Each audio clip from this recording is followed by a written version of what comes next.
Nah, sekarang kita lagi berada di sebuah tempat yang dianggap sangat suci bagi Muslim Tiongkok, bahkan juga dianggap sangat suci bagi Muslim yang ada di seluruh dunia, yaitu makam dari sahabat Nabi, Sa'd bin Abi Waqqas. Pernah dengar nggak mengenai Sa'd bin Abi Waqqas? Belum tahu dia orang mana. Orang Arab. Ya, Mungkin dia membantu menyebar agama Islam. iya di sini. Jadi ada beberapa versi mengenai sejarah penyebaran agama Islam di China ini. Yap. Kamu tahu nggak? Saya tahu kan, saya dari Xi'an ya. Xi'an itu ibu kota dinasti Tang. Dan Yap. pada dinasti Tang itu dinasti atau negara Tiongkok itu sangat terbuka dan Yap. banyak perdagangan dengan negara Arab. Iya. Terus Persia. ya, Ya. terus ada pedagang Arab untuk perdagangan untuk Tiongkok. Ya.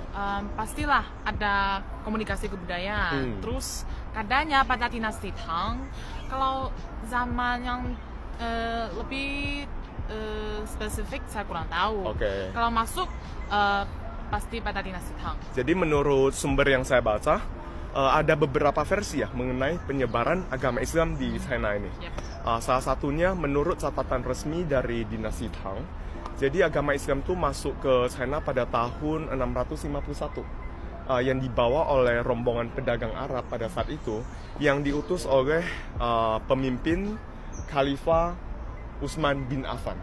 Ya, itu versi pertamanya ya. Yep. Ya, kemudian setelah dibawa ke sini, kemudian tersebarlah ke seluruh penjuru yang ada di Tiongkok. Kemudian versi kedua itu menurut catatan dari seorang penulis Muslim Tiongkok yang bernama Liu Zhi. Ya, jadi berdasarkan penelitian dia, pengamatan dia, agama Islam itu pertama kali dibawa oleh Sa'd bin Abi Waqqas, sahabat Nabi, pada tahun 615 atau 616 kalau nggak salah. Ya, jadi itu pertama kalinya. Jadi dia sempat tinggal di Guangzhou selama beberapa tahun, kemudian kembali lagi ke Arab. Ya. Kemudian 21 tahun kemudian, tepatnya pada tahun 650, Sa'd bin Abi Waqqas kembali lagi ke Guangzhou dan membawa salinan Al-Quran. Ya. Kemudian dia juga mengunjungi kaisar dinasti Tang pada saat itu yang bernama Tang.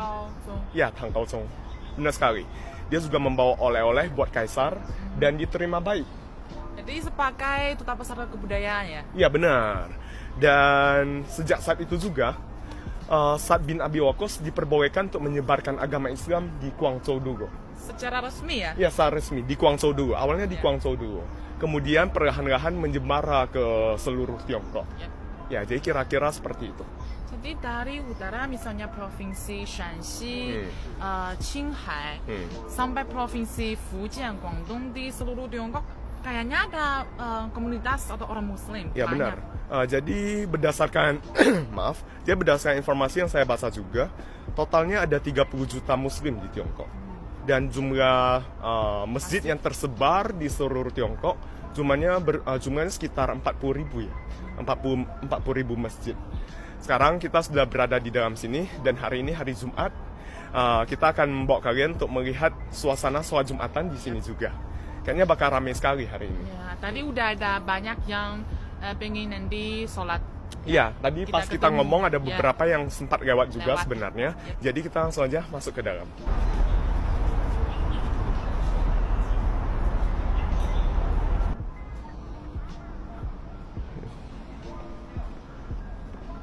Jadi kompleks ini besar sekali ya. Luas sekali. Kita sudah berjalan kira-kira 200-300 meter. Jadi kompleksnya ini dikelilingi oleh taman yang sangat rindang sekali di sini.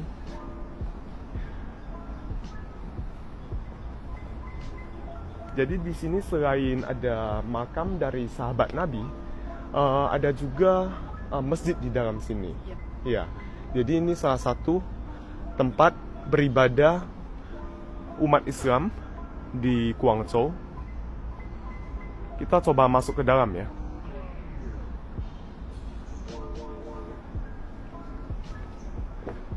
Dan di sini tertulis kalau makam dari sahabat Nabi ini sudah ditetapkan sebagai situs cagar budaya yang dilindungi oleh pemerintah Tiongkok sejak tahun 2013.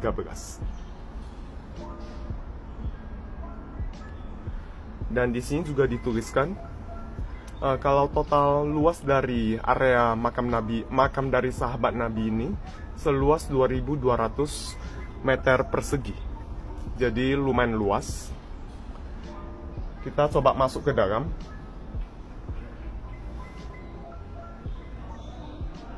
Jadi ini tempatnya umat Muslim, salah satu tempat umat Muslim melakukan kegiatan ibadah di Guangzhou sini.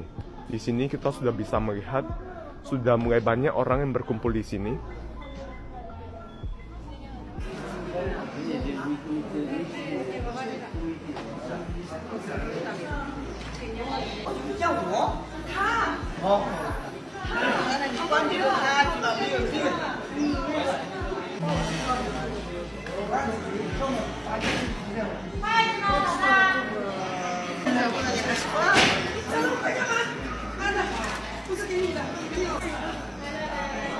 这里是广州先贤清真寺。